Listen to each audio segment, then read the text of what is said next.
Retrograde Pluto affects us. It has a threefold process, which drives change. It's usually a death in some ways. When a lot of people say Pluto, you think about death. It's not just physical death that Pluto in the 8th house and Scorpio deals with. Is emotional death. Anything that's dying or decaying or regenerating is usually the archetype of Pluto or Sagittarius.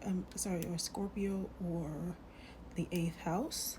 The threefold process is renewal, reform, and transformation. So the threefold process is renewal, reform, and transformation. This allows for a better plan.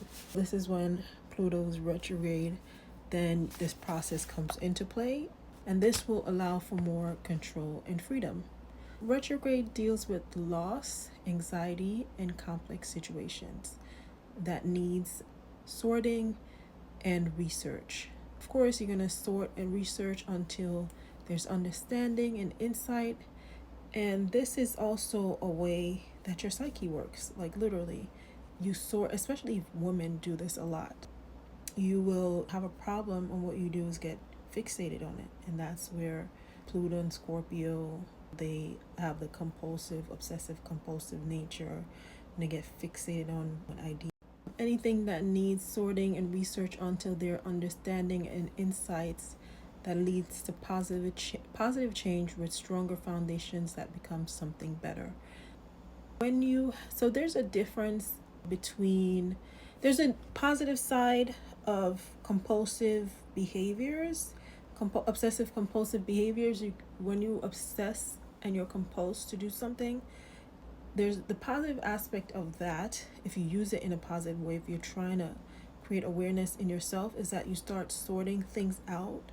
And the negative aspect of that, of course, you becomes a complex, and of course those things, instead of trying to bring them to an awareness, to consciousness, they stir up down there in the underworld as they call it, and they or your subconscious, and it creates a problem, which never really comes to your consciousness.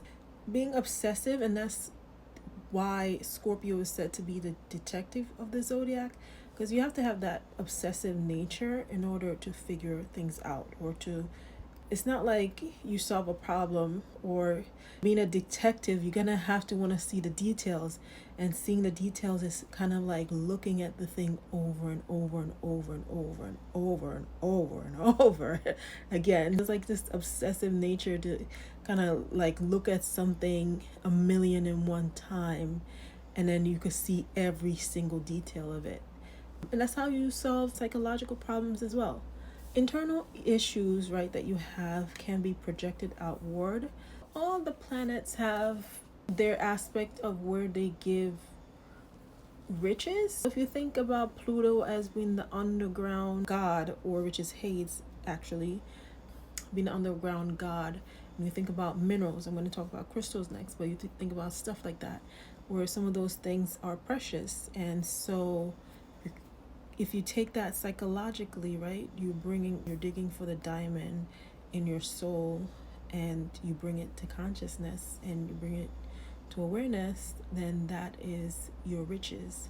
But Pluto is also a planet of manifestation. So one of the things that's gonna happen, right, you're gonna be sometimes left not knowing, did something happen by chance, or did you create certain things from your inner self, or from inner turmoil? You got to be careful. I'm going to go over also affirmations. So be careful about the things that your thoughts and your emotions, and I know that's easier said than done, but I'm just giving some kind of idea for it, right? When Pluto is making changes, they are inescapable. What you got to do is save yourself the stress and just go with the flow and the progress. What this means is that this really requires for you to have courage, face reality, have a fearless analysis, tap into your scorpionic or Plutonian energy, the positive side, do endless research, digging into yourself, facing the truth and letting go of worn out habits or patterns that no longer service you, or moving from behavior or behavior patterns that no longer lets you achieve your desired results. That's more or less it for Pluto. Make sure you check out the series Poisonous Personal Power. There I go over several ways the archetype could manifest in a negative way concerning Pluto, the 8th house, and Scorpio. Make sure you like and follow.